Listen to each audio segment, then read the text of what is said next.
하나님께서 오늘 우리들에게 허락하신 말씀은 구약성경 열왕기상 3장 4절의 말씀입니다. 이에 왕이 제사하러 기브온으로 가니 거기는 산당이 큼이라. 솔로몬이 그 제단에 1000번제를 드렸더니. 아멘. 하나님께서 우리와 함께 하시며 말씀 주심을 감사드립니다. 아멘.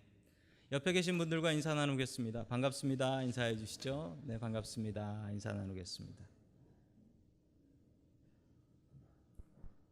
자, 오늘은 솔로몬의 흥망성쇠라는 제목을 가지고 하나님의 말씀을 증거하겠습니다. 다윗과 솔로몬을 비교할 때 다윗은 정말 맨주먹으로 시작했지요. 처음에 아무것도 없이 시작해서 이 위대한 이스라엘의 왕이 되었던 사람입니다. 처음은 보잘것없었는데 끝이 좋았던 사람이고요. 솔로몬은 처음 시작이 기가 막혔던 사람입니다. 요즘 이야기로 하면 금수저 물고 태어난 거지요.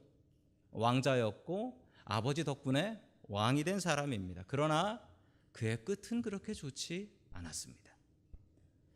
여러분, 늘 저는 그런 생각이 있습니다. 처음보다는 끝이 좋은 사람이 되어야 한다. 여러분, 처음보다는 끝이 좋은 사람이 되셔야 합니다. 솔로몬의 실패를 바라보면서 여러분, 우리가 어떻게 하면 끝까지 주님 잘 믿는 사람 될 수 있을까?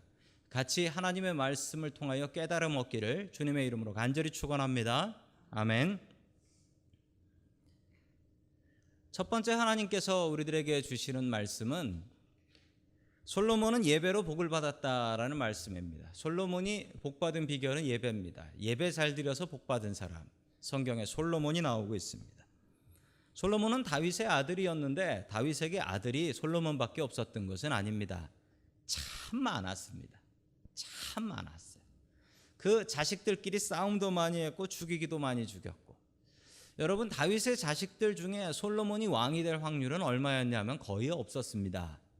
왜냐하면 당시의 왕은 서로 싸움하지 않기 위해서 제일 큰 사람, 제일 첫째가 왕이 되는 경우가 흔했습니다.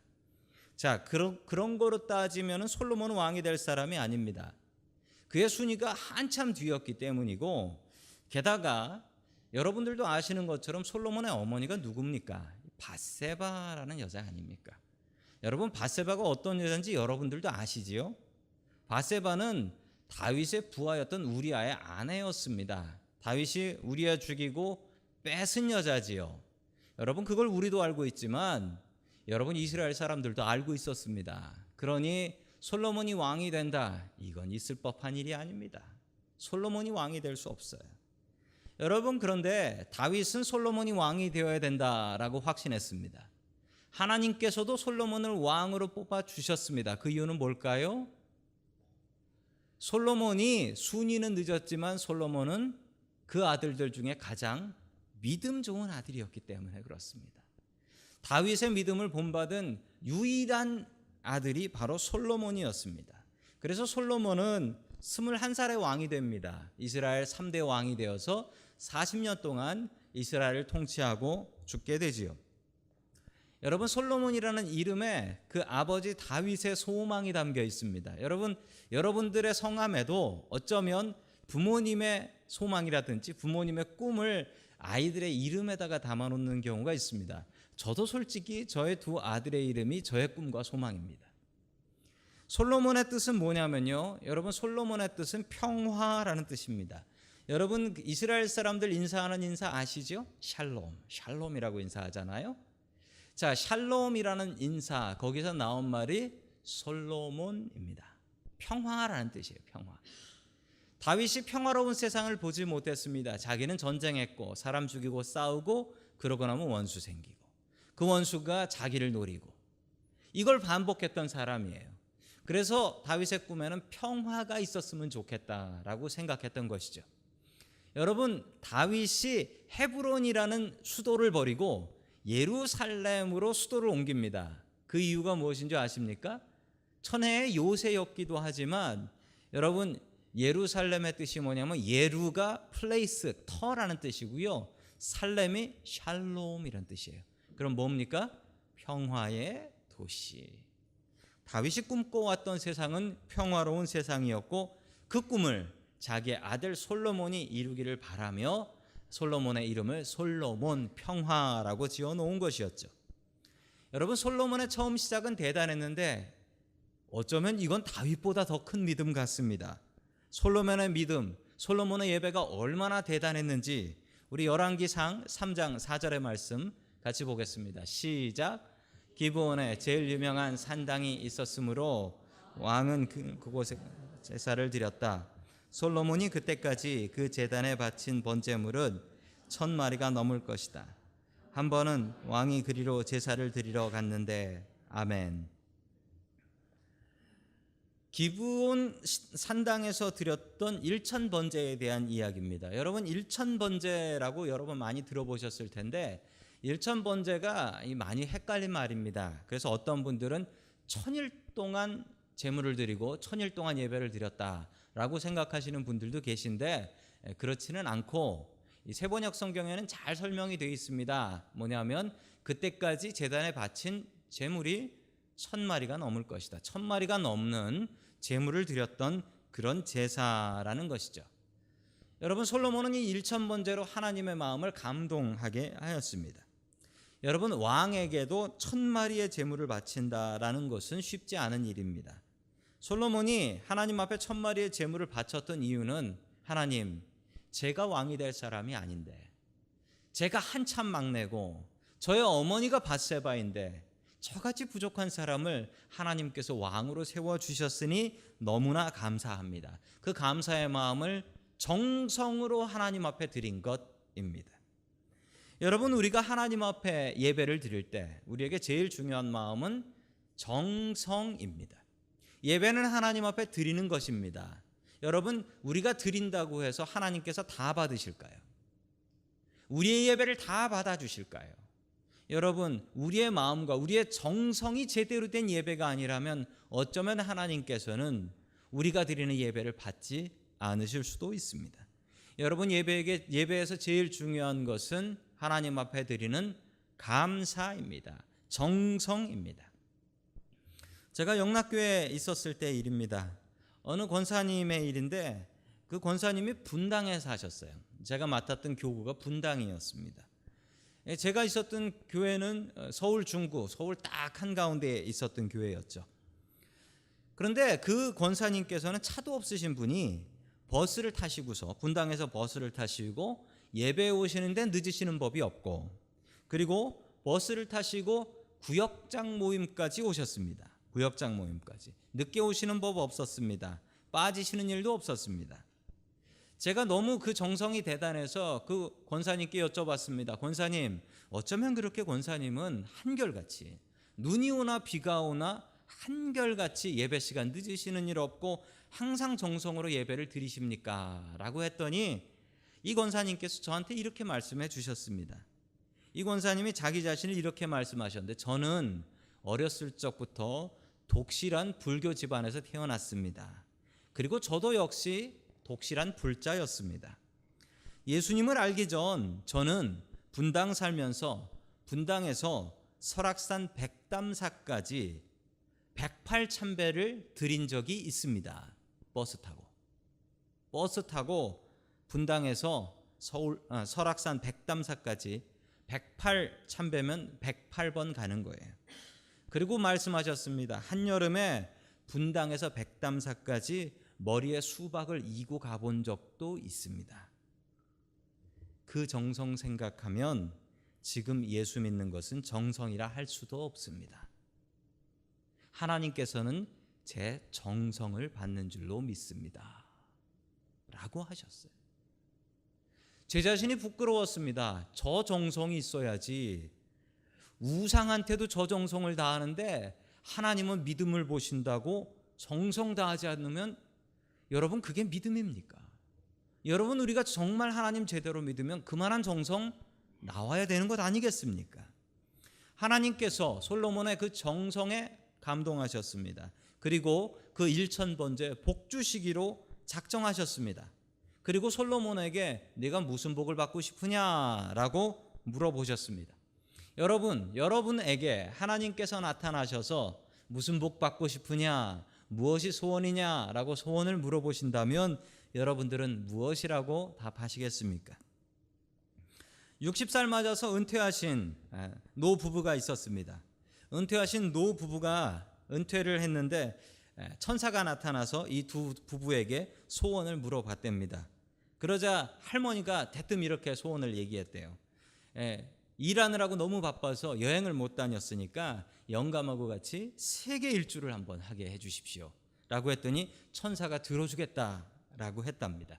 할아버지가 그 얘기를 듣고 나서 할머니하고 가기가 싫은 거예요. 그래가지고 저는 세계 여행을 가고 싶은데 30살 젊은 여자와 가게 해주십시오 라고 엉뚱한 욕심으로 소원을 빌었습니다. 천사가 고민을 잠깐 하다가 부부가 같이 가고 싶다는데 30살, 그래서 그 할아버지 연세를 90세로 조정해 드렸다. 딱 솔로몬과 같은 천사인 것 같습니다. 여러분, 엉뚱한 욕심을 부리지 마십시오. 솔로몬은 주저하지 않고 자신의 소원을 얘기했는데 그 소원이 우리 열왕기상 3장 9절의 말씀입니다. 같이 봅니다. 시작. 그러므로 주님의 종에게 지혜로운 마음을 주셔서 주님의 백성을 재판하고 선과 악을 분별할 수 있게 해주시기 바랍니다. 이렇게 많은 주님의 백성을 누가 재판할 수 있겠습니까? 아멘. 지혜로운 마음을 달라라고 소원을 빌었습니다. 왜 지혜로운 마음이냐면 이게 단순한 기도 제목이 아니고 만약 다윗에게 너의 소원이 무엇이냐라고 하면 원수를 잡아달라든지 아니면 제가 전쟁을 조금 더 잘하게 해주십시오라는 소원을 댔을 것입니다. 왜냐하면 다윗은 전쟁하는 군인 왕이었기 때문이죠. 그러나 솔로몬은 전쟁하는 군인이 아니었습니다. 그는 정치하고 행정하고 다스리는 그런 정치적 행정적인 왕으로 바뀌었기 때문에 솔로몬은 지혜가 필요했던 것이죠. 게다가 가장 왕에게 중요했던 것은 재판을 해야 하는데 지혜가 없으면 이 재판을 할 수가 없습니다. 여러분, 어느 나라나 공부 제일 잘하는 사람을 재판관으로 세우는 그런 문화가 있지요. 그 이유가 왜 그러냐면 이 재판을 하는 것은 지혜로운 마음이 가장 필요한 분야이기 때문에 그렇습니다. 자, 계속해서 3장 10절의 말씀을 같이 봅니다. 시작. 주님께서는 솔로몬이 이렇게 청한 것이 마음에 드셨다. 아멘. 마음에 드셨다라고 합니다. 왜냐하면 자기 욕심을 내지 않았어요. 30살 젊은 여자하고 이런 얘기를 하지 않았다라는 거죠. 그리고 정말 자기에게 필요한 것을 구했습니다. 자, 솔로몬이 복받게 된 비결은 무엇입니까? 필요했기 때문에 받은 게 아니라 솔로몬은 예배 잘 드려서 복받은 사람입니다. 여러분, 예배가 복받는 비결이고 복받는 통로입니다. 여러분, 우리의 삶이 중요합니다. 그런데 그 삶을 살아가면서 일주일 내내 하나님 생각하고 살 수 없다면 여러분, 이 시간만은 오직 하나님만 생각하십시오. 오직 이 시간만은 하나님 앞에 드리려고 작정하시고 다짐하십시오. 여러분, 예배는 기본 중에 기본입니다. 여러분, 예배의 자세가 좋지 않고 예배가 흔들리는 사람은 여러분 그 신앙도 지금 속 안에서 흔들리고 있는 사람입니다. 여러분, 왜 그러냐면 우리 믿음이 흔들리면 제일 먼저 흔들리는 게 이 예배예요. 예배를 바르게 드리기 시작하면 내 삶이 흔들려도 내 중심이 하나님을 향해서 제대로 선다라는 말씀입니다. 여러분, 다른 중심 잡을 생각하지 마세요. 예배를 중심 잡으면 그 모든 삶의 중심이 하나님 중심으로 잡혀갑니다. 여러분, 그게 예배의 힘이에요. 요즘 한국에는요, 어르신들에게 이게 유행이라고 합니다. 참 안타깝게도 효도개혁서라는 게 유행이라고 합니다. 효도개혁서가 뭐냐면요, 부모님들이 자식들한테 재산을 물려주지요. 재산을 물려주고 나면 물려받을 때는 제가 이 재산을 받으면 부모님께 효도하고 여행 보내드리고 용돈 드리고 이러다가 재산 딱 받고 나면 연락 끊는 이런 못된 자식들이 있다고 합니다. 그래서 부모님들 사이에는 절대로 죽을 때까지 다 쥐고 있어야 된다라고 말씀하시는 분도 계시지만 또 마음 약한 부모님, 그리고 또 자녀들이 어렵게 사는 것을 보신 부모님들은 자식들한테 재산을 주죠. 그러고 나면 마음이 바뀌더라. 이제 화장실 갈 때하고 나올 때 마음이 바뀌는 것처럼 바뀐다라는 거예요. 그래서 요즘 한국에 변호사들도 많은데 변호사들한테는 이 효도계약서가 이제 써주는 게 아주 큰 상품이라고 합니다. 전문 변호사도 있대요. 효도계약서 전문 변호사. 참 안타까운 현실이지요. 저도 자식들하고 좀 쓰려고 합니다. 저는 뭐 재산은 없지만. 자, 이 효도계약서에 들어가는 공통적인 내용들이 있는데 그 중에 1위가 무엇인 줄 아십니까? 효도계약서에 들어가는 1위. 뭐 용돈을 달라? 돈은 내가 있어서 자식 주는 건데 용돈은 받아 뭐하게 해요. 효도계약서의 가장 1등이 뭐냐면은 정기적으로 찾아와서 인사하기예요.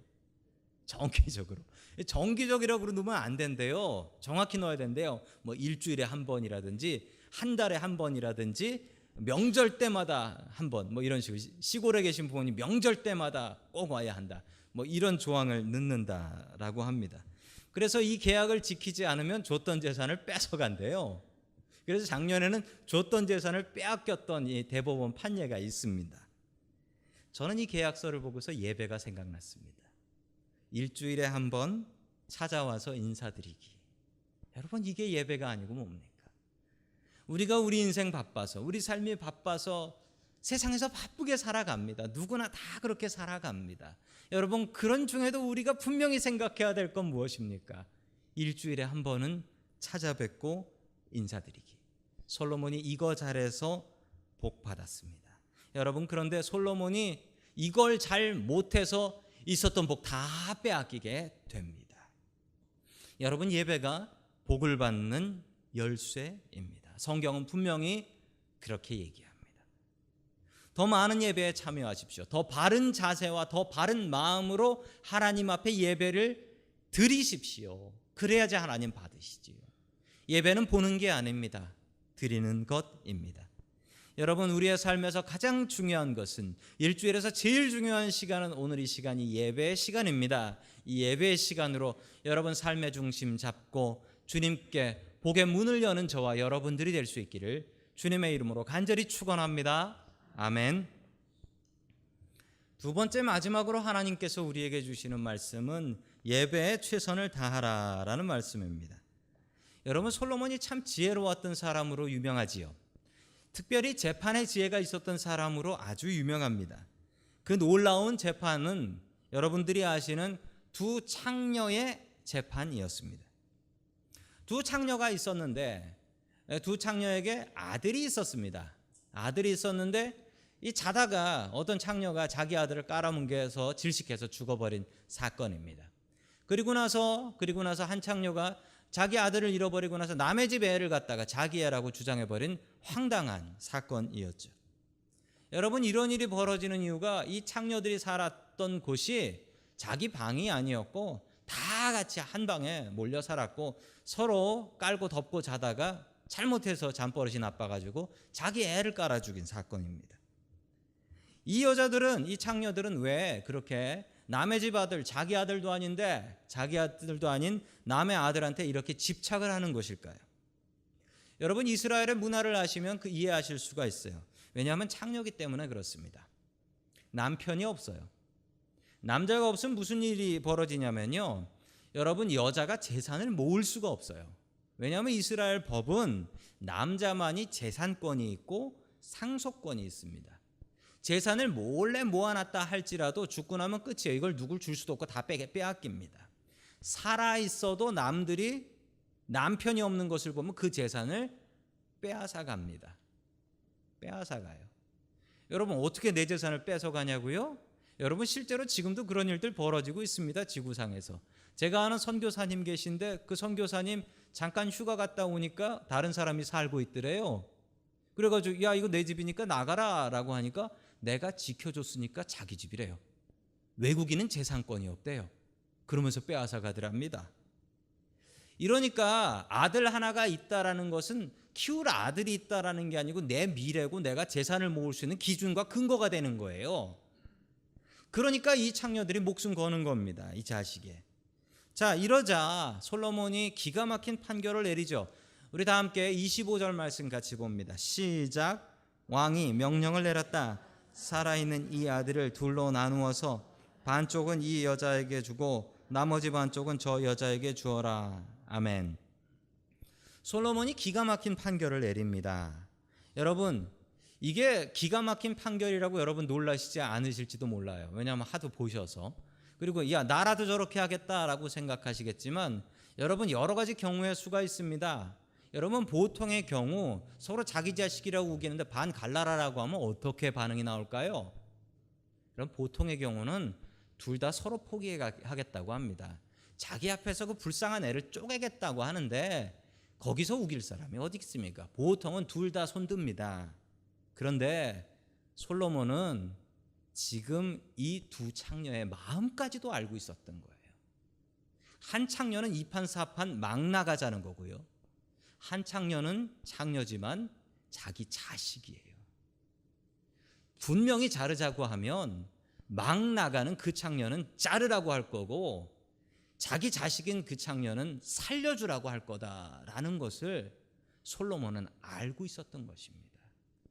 여러분 솔로몬은 배짱으로 안 돼도 뭐 내 자식인가 이게 아니라 그 두 여자의 마음까지도 꿰뚫어 보고 있었던 것입니다. 그래서 기가 막힌 판결이라고 하는 것이죠. 솔로몬이 이 재판을 하고 나서 이 재판의 소문이 전 세계에 퍼지고 많은 왕들이 그리고 신하들이 이스라엘에 와서 솔로몬에게 지혜를 배우려고 했습니다. 그리고 감탄했습니다. 자, 그 모습이 열왕기상 10장 24절에 나옵니다. 같이 봅니다. 시작. 그래서 온 세계 사람은 모두 솔로몬을 직접 만나서 하나님께서 그의 마음에 넣어주신 지혜의 말 들으려고 하였다. 아멘. 이러면서 솔로몬은 천천히 교만해졌습니다. 왜 교만해졌냐고요? 내가 재판하면 지혜롭게 하고 다른 사람이 하면 못하니까. 내가 하면 되고 다른 사람이 하면 안 되니까. 여러분 그 지혜가 누구에게서 온 지혜입니까? 하나님에게서 온 지혜가 아닙니까? 그런데 여러분 하나님께서 주셨다고 해도 되는 사람 있고 안 되는 사람이 있습니다. 정말 그래요. 되는 사람이 있고 안 되는 사람이 있어요. 여러분 되는 사람이 왜 되는 줄 아십니까? 여러분 목수가 공사를 하는데 망치가 주머니에 여러 개가 있어도 그중에 잘 쓰는 망치가 있습니다. 그 망치가 좋으니까요. 그 망치가 좋아서 쓰시는 거예요. 여러분 그러면 망치가 속으로 이런 생각을 합니다. 내가 좀 잘났지. 내가 제일 잘 나가. 이 생각을 해요. 여러분 그리고서 교만합니다. 여러분 그 순간 목수가 어떻게 하는 줄 아세요? 너만 망치냐? 내가 목수지. 여러분 잘 드는 칼이 있어요. 요리하는 칼이 있어요. 여러분 칼이 요리합니까? 주방장이 요리합니까? 주방장이 요리하지. 아니 칼이 좀 잘 든다고 해가지고 칼이 교만해가지고 야 내가 요리하면 맛있어 라고 얘기하면 됩니까? 안 됩니까? 여러분 솔로몬이 가졌던 마음이 이 마음입니다. 하나님께서 들어쓰시면 하나님께 영광 돌려야지 그 영광을 자기가 받고 있으면 어떡합니까? 내가 좀 지혜롭다고 생각해서 이제부터 하나님 빼고 내가 정치할 거야. 내가 이 나라 다스릴 거야. 이러면 어떡합니까? 여러분 하나님의 일을 하는 사람들 특별히 명심하십시오. 여러분 우리는 그냥 도구입니다. 도구는 주인이 쓰다가 던져버리면 끝인 거예요. 도구는 잘난 척할 수 없습니다. 계속해서 열왕기상 11장 4절 말씀 같이 봅니다. 시작. 솔로몬이 늙으니 그 안에 솔로몬을 꾀어서 다른 신을 따르게 하였다. 그래서 솔로몬은 자기의 주 하나님께 그의 다윗을 못하였다. 아멘. 솔로몬에게 후궁이 700명, 첩이 300명, 합쳐서 1000명. 예, 여러분 아내가 1000명이어서 365로 나눠도 3년을 대기표를 받고 기다려야 되는 그런 당황스러운 상황이 벌어졌습니다. 이 후궁과 첩들이 외국의 공주들이었습니다. 외국 공주들을 데리고 와서 정략 결혼이라는 걸 한 거예요. 정략 결혼이라는 걸. 여러분 그러면 다른 외국하고는 사돈 관계가 맺어지게 되는 겁니다. 그러면 무슨 일이 생기나요? 공격을 못하죠. 내 딸이 인질로 잡혀 있는 꼴인데 어떻게 그 나라를 공격합니까? 여러분 그래서 솔로몬 왕 때는 이 전쟁이라는 게 없었습니다. 전쟁할 만한 나라가 있으면 그냥 딸을 주세요. 딸을 주세요. 딸을 주세요. 데려가서 살면 되는 거죠. 그리고 그 딸을 지국으로 섬겼던 거죠. 여러분 솔로몬의 안타까운 점은 솔로몬이 아버지 다윗에게 믿음도 배웠지만 아버지 다윗에게 나쁜 것도 배웠습니다. 여러분 이렇게 많은 아내 두는 것을 누구에게 배웠을까요? 여러분 안타깝게도 자기 아버지 다윗에게 배웠습니다. 여러분 다윗은 그 요즘 유행하는 게임 포켓몬 모으듯이 길에서 아내들을 모았어요. 아내들이 참 많았어요. 그 많은 아내들에게서 또 많은 자녀들이 나왔고 그 자녀들이 서로 죽이는 피비린내 나는 싸움을 벌였던 것이죠. 지난주에 청소년 부모님들 세미나가 있었습니다. 여러분 그 세미나에서 참 많은 은혜를 받았던 말씀이 자식은 부모의 말로 배우지 않는다라는 사실이었습니다. 자식은 부모의 행동을 통해서 배운다. 말한 것이 행동하고 맞으면 저게 맞는 말이구나. 근데 말만 하고 자기는 하지 않으면 저거는 안 해도 되는구나. 이렇게 아이들이 깨닫는다라는 것이었습니다. 여러분 다윗이 그러했습니다. 여러분 다윗이 솔로몬에게 믿음도 전해줬지만 다윗이 솔로몬에게 나쁜 것도 전해줬습니다. 솔로몬은 이 외국 여자들이 가지고 온 우상들, 다른 종교들도 존중해 줬을 뿐만 아니라 늙어서는 이 우상의 종교까지도 믿고 따르고 하나님 버렸다. 여러분 솔로몬의 이름이 평화입니다. 그 이름값은 했습니다. 평화를 이뤘습니다. 그런데 하나님 팔아서 평화를 이뤘습니다.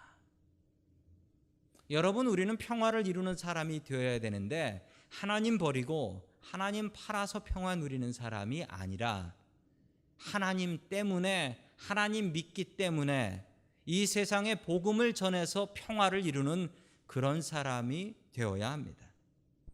솔로몬은 평화는 이뤘지만 하나님을 버리는 말도 안 되는 실수를 저질렀습니다. 예배에 실패하고 나니 그의 복도 날아가 버렸습니다. 효도 계약서처럼 말입니다. 작년에 뉴욕을 다녀왔습니다. 뉴욕에서 가장 인상 깊었던 곳은 그 록펠러 센터라는 곳인데 그 록펠러 센터 70층짜리 빌딩입니다.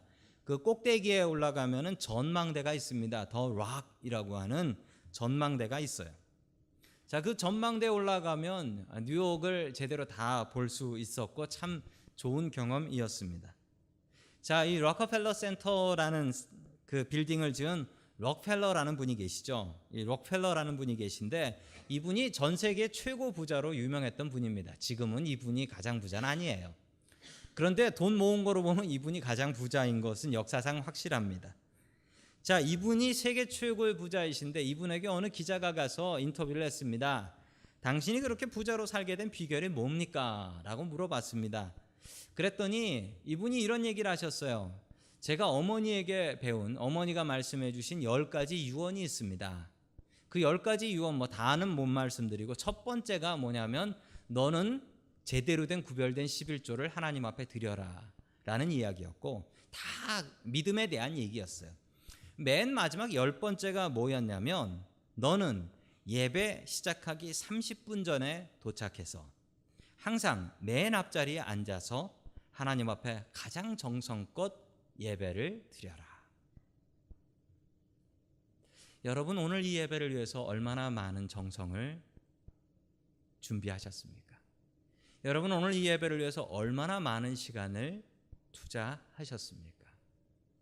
여러분 하나님께서는 우리의 정성을 받으십니다. 하나님께서 오늘 이 예배를 기대하고 계십니다. 여러분 이 예배 어떻게 드려야 할까요? 우리가 드린 모든 예배가 하나님 앞에 다 받아들여지는 것은 아닌 것 같습니다. 여러분 우리의 예배가 어떻게 하면 하나님께서 받으시는 예배가 될까요? 우리의 정성을 다하는 예배입니다. 우리의 마음을 다하는 예배입니다. 여러분 우리가 목숨 걸어야 될 일이 있다면 그것은 분명히 하나님 앞에 드리는 이 예배일 것입니다. 바른 예배로 하나님께서 주시는 복의 문을 여는 저와 여러분들이 될 수 있기를 주님의 이름으로 간절히 축원합니다. 아멘.